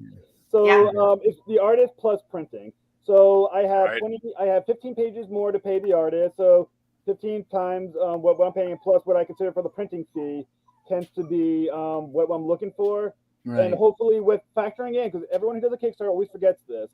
Kickstarter's taking 10% of what you make, so I factor that in, and then factor in the cost of actually doing what you say you're going to do. So when you sell a physical copy for $9 or $8, you're printing it probably for $3. Mm-hmm. Some usually left over for the artist to pay, so got to keep all that stuff in mind.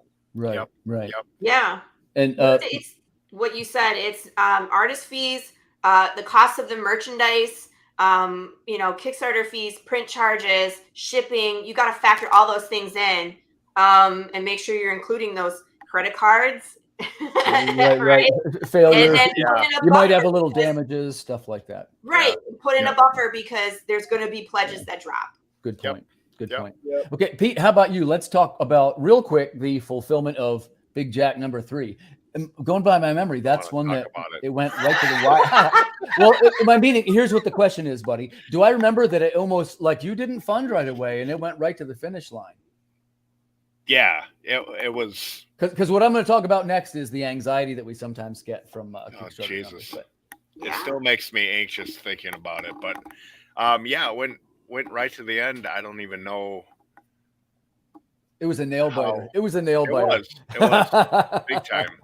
Hey, So, I wanted to throw out there real quick, because what you're supposed to roughly do is get the number of followers and you divide it by these numbers. And there's some science and all that. But that tends to disregard all of the organic traffic and the other things that you can get from so many other sources. So I want to talk about that next. When we go about marketing these projects, and I guess I should start by saying, man, if I had the magic bullet, I'd already be a millionaire, right? So, Sure. But we all want to try new things, and how are we going to make it work? And one of the most proven ones, is to try and engage with an audience in rooms just like we're doing right now. And hopefully you can sense that what I'm trying to do is to make them learn about you a little bit, right? And so sometimes I would ask a question, like we'll come back around to Laurie, which is, why would a backer follow you? Tell us what's special about you that we should follow your project. Hold on. You need to go, Jeff?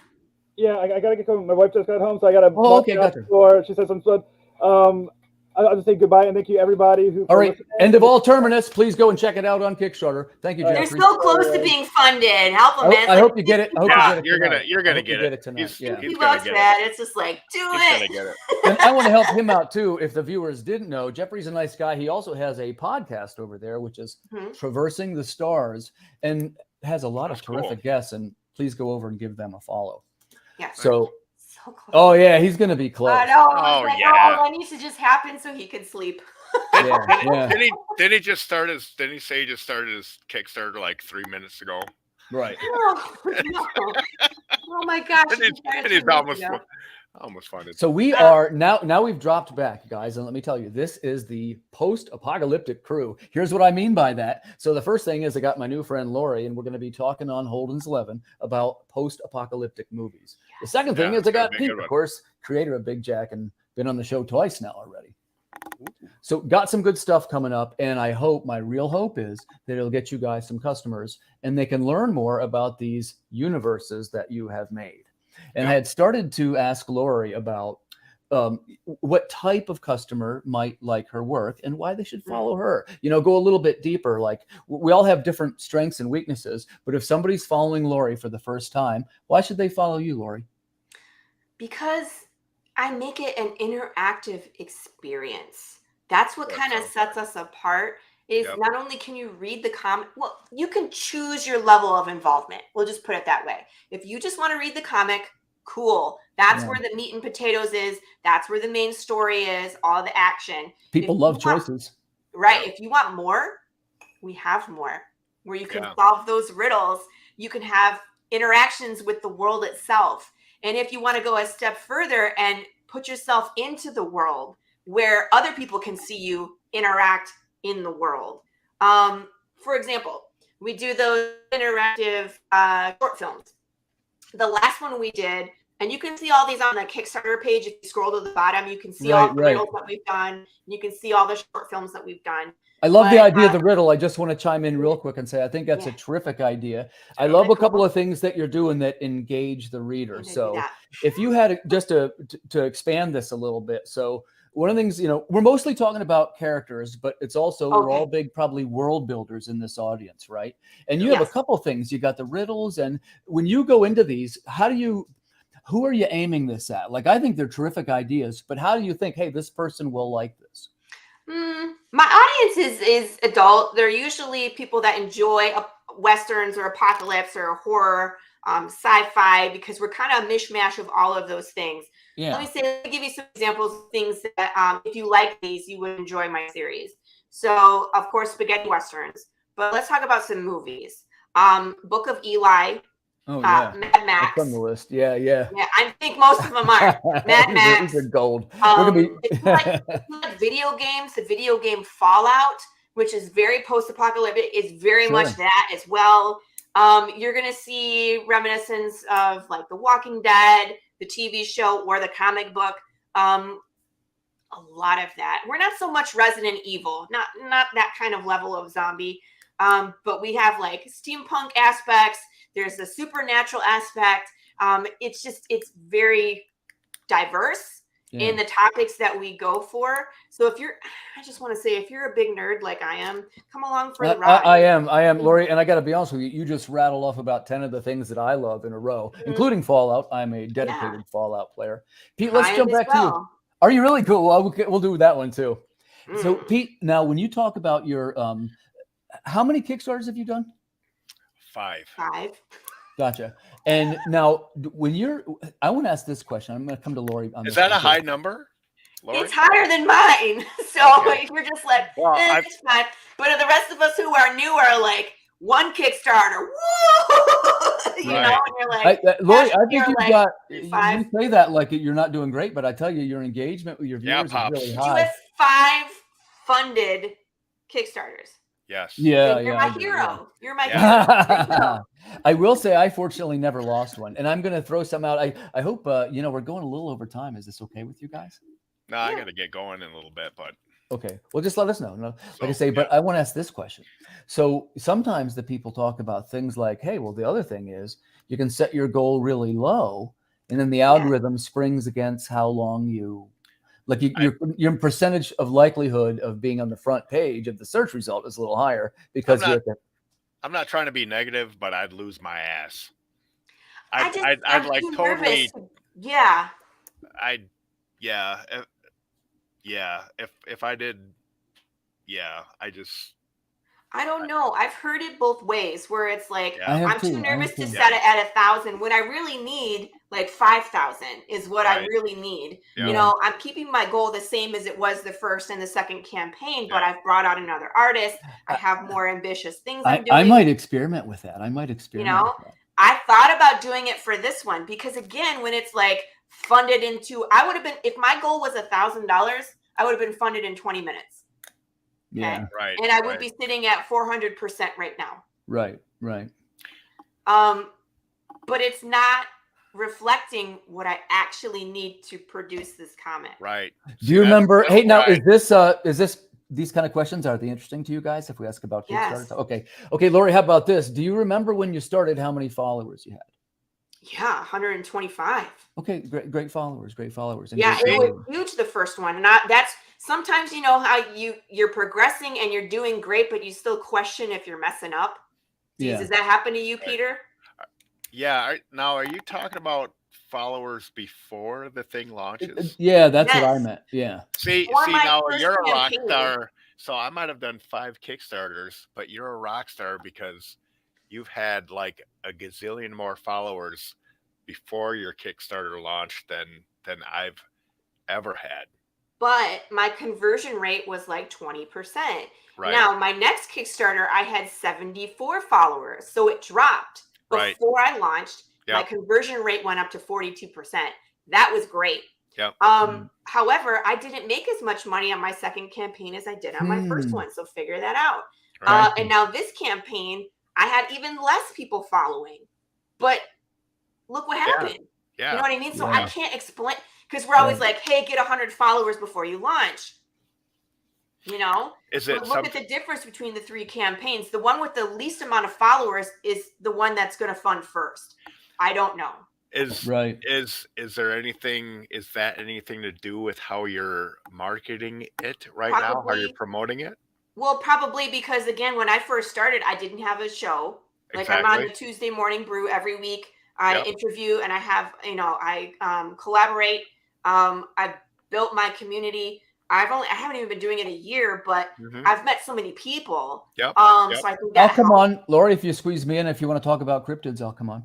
Absolutely. We'll get you on the schedule. I got, I was saying, somehow Laurie and I are in the same groups, and I never really quite crossed paths with her before. And the more I looked into the project, I was like, man, I got to check this out. So Yeah. I'm really glad. Actually, thanks both of you guys for coming in. Which I'm on Laurie's Kickstarter right now. As I'm like, yeah. looking through. Well, I'm like, and I'm right like, before I'm here, I was enticed. over. I'm I was over enticed. with Rodney Fike. Do you guys know Rodney Fike? No. Yeah, he's got a show over there too, Indie Comic Network. You should check that out. Yes. I know. Yes, I do. I know Rodney Fike. Yeah, Pops knows good everybody. guy, right? Yeah. And that's the thing. That's what's so cool. That sounded about like this network. sarcasm, Pops. I mean, Pops knows everybody. I know Rodney. What were you saying, Laurie? I was just saying it's so cool because even though I host a show on the network, there's 44 other shows here. So if I'm ever in need of going on a show, I'll just be like, who's on Monday? Hey, you're like, yes, next week. Would you like one?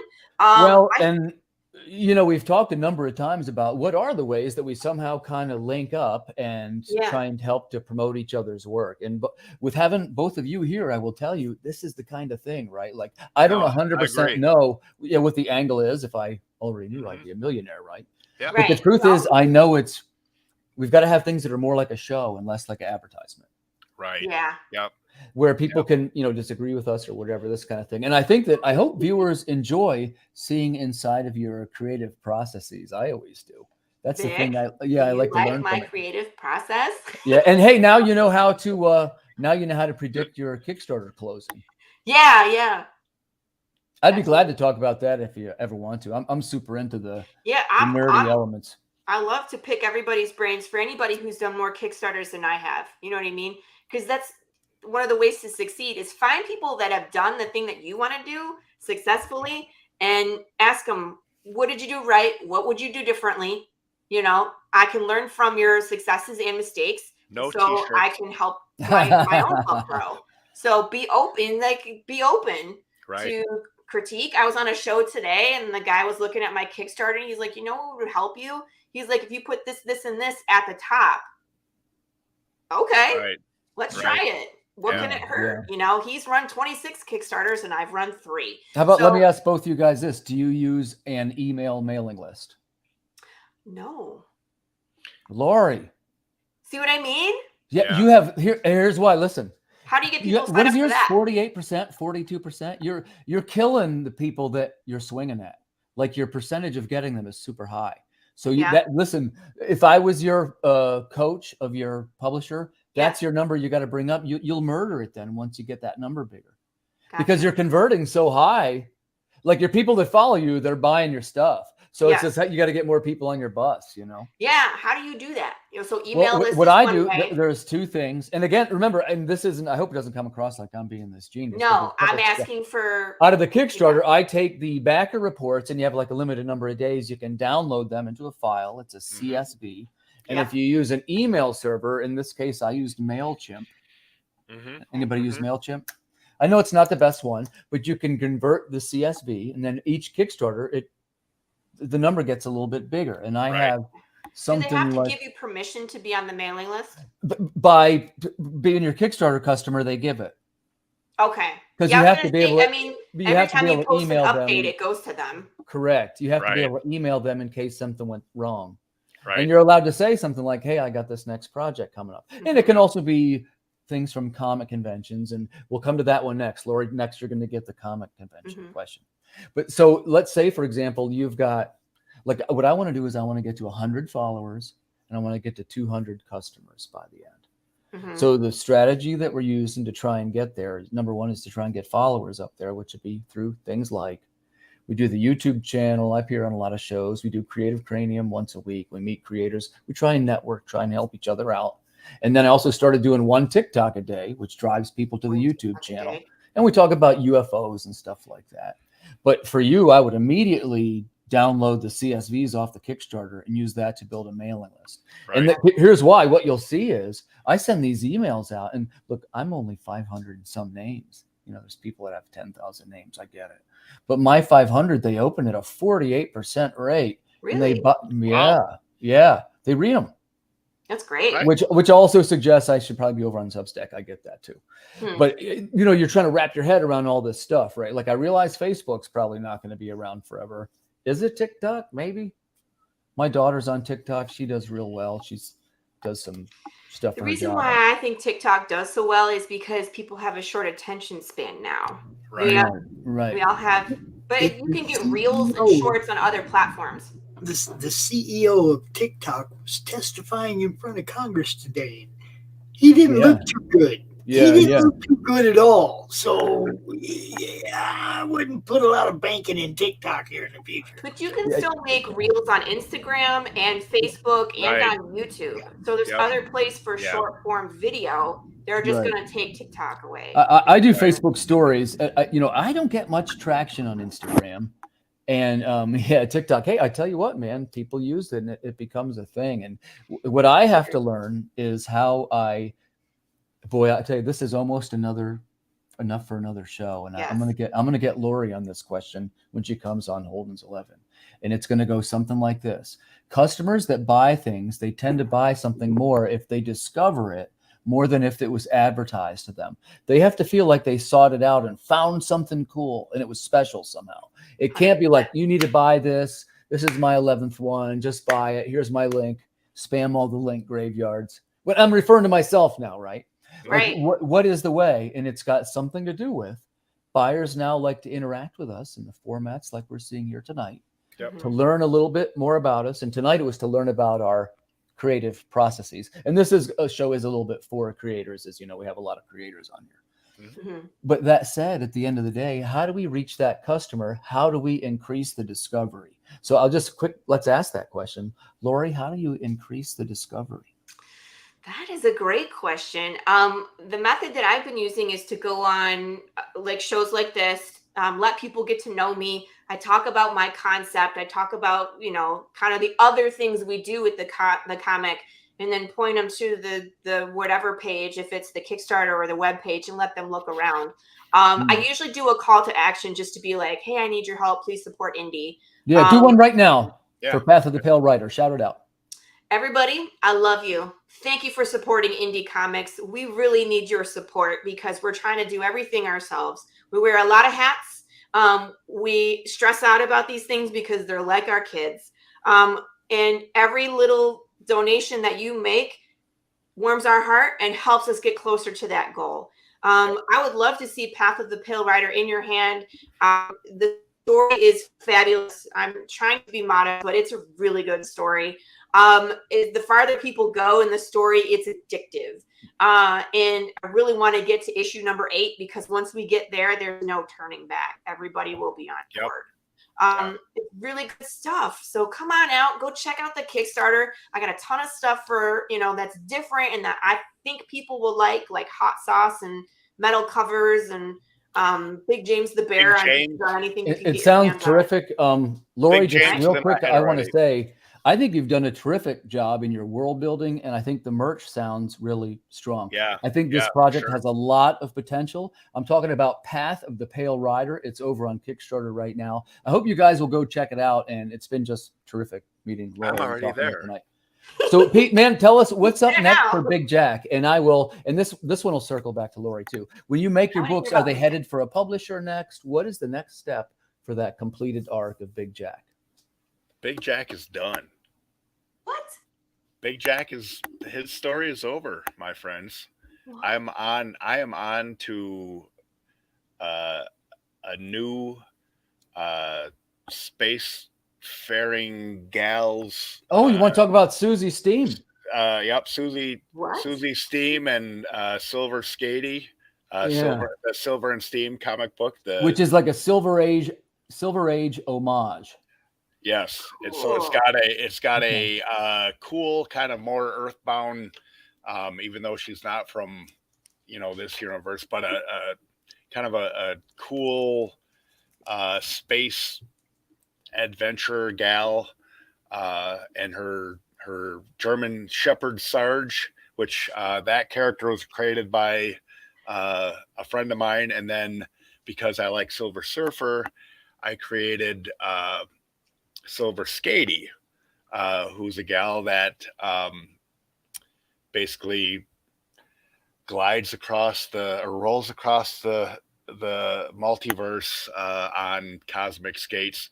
But we've teamed them up. The creator of Susie Steam, we've teamed his character up with my character and created the first issue is basically them meeting up. And we're going to keep going from there. And the bonus of the thing that excites me about these characters and this book is that they can go anywhere. It's not just going to be, even though they're like sci-fi cosmic, excuse me, wrong way. Anyway, even though they're both kind of like sci-fi cosmic characters, we're like this next issue that I'm scripting right now is basically going to be more set in a like fantasy sword and sorcery type setting. Yeah, so, is that Blue Delilah or whatever? No. That what was that called? The other one? The Blue Delilah one was more of a Red Sonja, so it was Blue Delilah. Right. Sure. Okay, I remember. But yeah, that was the one. I liked that idea too. I thought that was the one where I spent a whole lot of money for an initial image of Delilah, and then haven't actually finished the script. Sure. So yeah, the new ones, Silver and Steam, we're actually going to be doing, speaking of Kickstarters, we're going to be doing a Kickstarter to, I've got a professional cosplayer who saw Susie Steam's outfit, which is purple. And she's like going, I love that color. I want to be Susie Steam. That's when you know your character's hitting it, is when you have cosplayers. So to help her out, because she's a human being and a mom and all this stuff, and I know that and she's a professional cosplayer.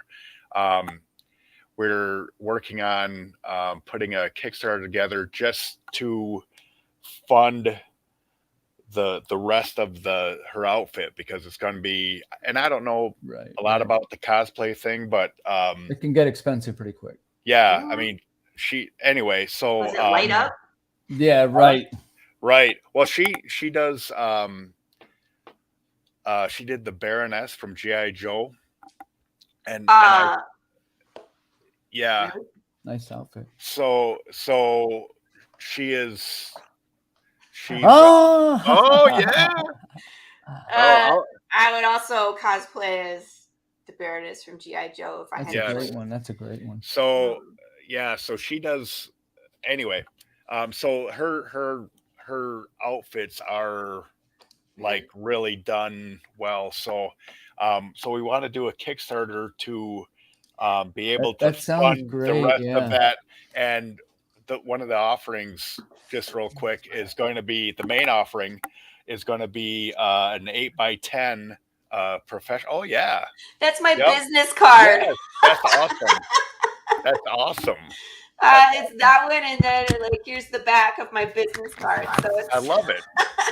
I love it. Cerebral scan. I was like, that's too perfect. Yes. I was like, oh, we're connected, Peter. And one of my girls is named Delilah. So what? Yeah. Wow. Did we just become best friends? I think so. I'll have to send you a picture I have of Miranda, who's the gal that cosplays the Baroness. But so one of the main things that we're going to offer there is and again, we have her friend is a professional photographer that photographs cosplayers. It's crazy. I don't know enough about that world, but it's awesome. And so we're gonna offer like a 8x10 of Susie Steam, which will of course be Miranda in her finished costume, and it's going to be signed by Susie, aka Miranda. So they'll get a signed picture of a live action Susie Steam character. That's pretty cool, man. That's pretty cool. And then we can do conventions, and we can do comic book stores, and it's going to be cool. It's going to be really cool. So well, listen, we will. I'm going to need to be right around the 2-hour mark. I hope that's suitable. I didn't think it would go that long. I got to be honest. I could talk to you two all night. These have been great questions. Yeah. You did great on the interviews. I do, but I want to wrap it up. But there's still actually 1 or 2 more I want to squeeze in. And just to start with Laurie, we talked about conventions earlier.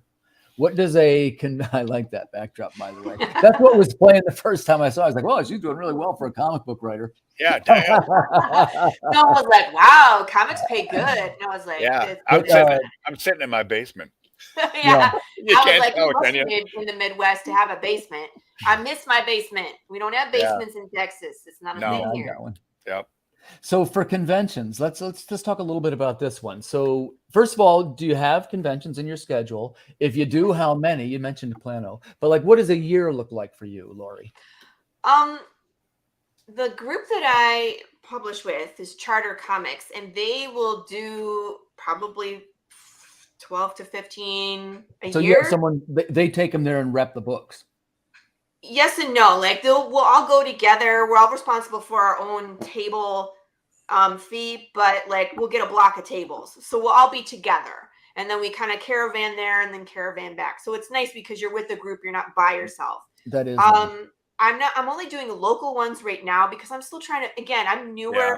I don't have a ton of books. It doesn't make sense for me to drive somewhere, spend money on a hotel, spend money on a table. Right. Yeah, you're preaching to the choir. Right? And then sell 10 books for $5. Yeah. Pete, you take this one next. Because you do how many in a year, Pete? 4? Yeah, actually. So I have, I started my convention season in February.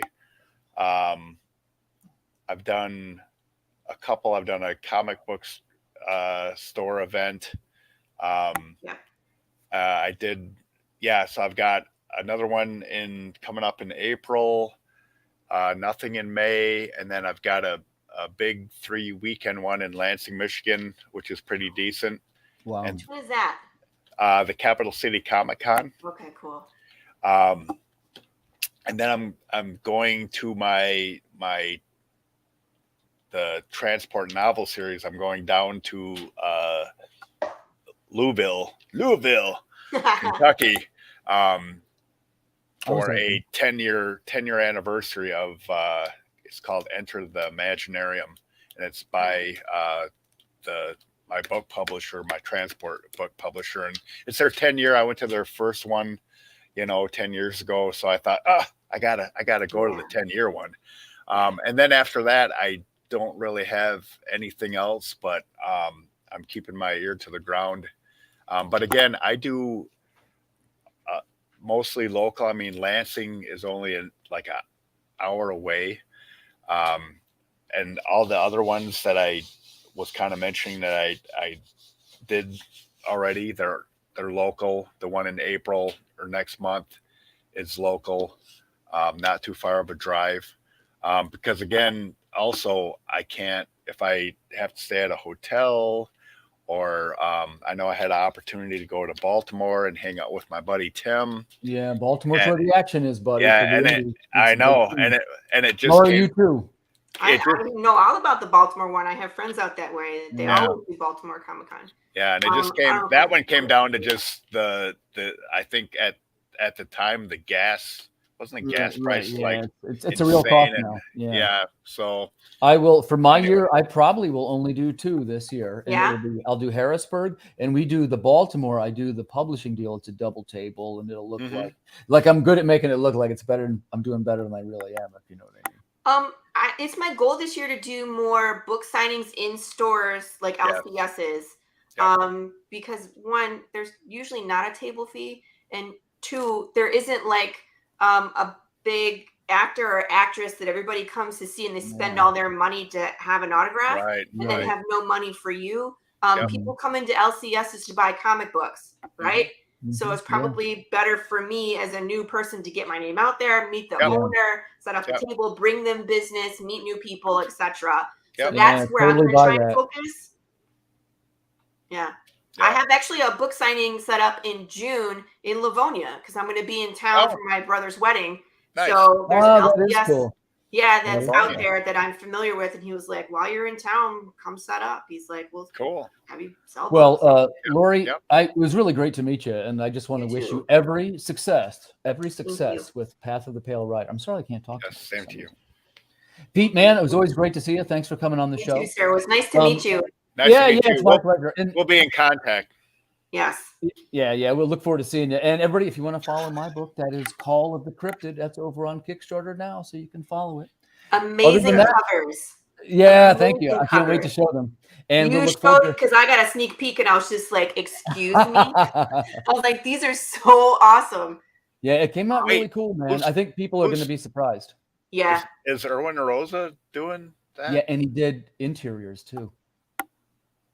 It looks like Lost at Sea, and it looks like The Hunchback, where the whole book looks like that. Oh my God. The whole book looks like that?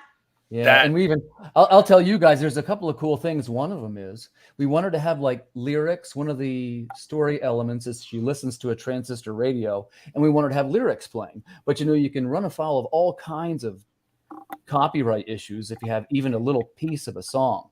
Yep. So like, okay, well, we have to make our own songs. And then we made like an imaginary 80s rock band to go with it. That's cool. Yeah, so it's our band called Turn Back Dorothy. And they have their own lyrics and everything. I love it. Dude, that's so awesome. They're a little bit like a shock rock act out of the 80s. Right. It's like what's that movie? This is fill in the blank. This is the band name. Oh, you talking about Spinal Tap? Yeah. Yeah, for real. Yeah, for nice. sure. And there's a little bit like that. As a matter of fact, the first time it was a little bit too much like Kiss, so we dialed it back a little. So it doesn't have to be totally on the nose if you follow. It just had to be a band. So I look forward to showing you that. I'm gonna give me 1 second because I need to show you guys something. Hang on. Yeah, go ahead, man. This is a great show, man. Yeah, Laurie, you did great on the questions. I'm telling you, we could have done the whole. We could have actually started our movie list tonight. I actually have my notes, but it was a good interview. You guys did great. So other than that, I'm not sure why we're waiting for Pete, but I do have to turn off the broadcast. I was going to say, he wanted to come back and show us something, but we can always do that off stream. I think 2 hours is like the max we can be on. Yeah, that's my max too. So Pete, I do have to jump off, but if you have some closing words. So I just wanted to show you real quick. Oh yeah, beautiful. Silver and Steam. Cool. Yeah, that's cool. It's kind of hard to. Anyway, but I wanted to show you how much I love Earth Dog Studios. Oh, bless your heart, buddy. Yeah. Got that. Yeah, the Hunchback. Got that. Good stuff. My first Kickstarter. Look, these are. 3, 4, 5, 6, 7, 8, 9, 10, 11, 12. Amazing. Yeah, when you look at the thing now, we make a lot of books. It's really weird. That's cool. Took a while. I want to make more books. Yeah. No, let's all stick together and support each other. We can. Yes, amen. Get there. Amen. Yeah, and in closing, I just want to say to Laurie and to Peter, thanks for coming on the show. And it's really a privilege to look into your process and to see what you really like behind the scenes. So thanks for coming on. Thanks for having us. Thanks for having us. Yeah. All right. Good night, everybody. All right. Bye.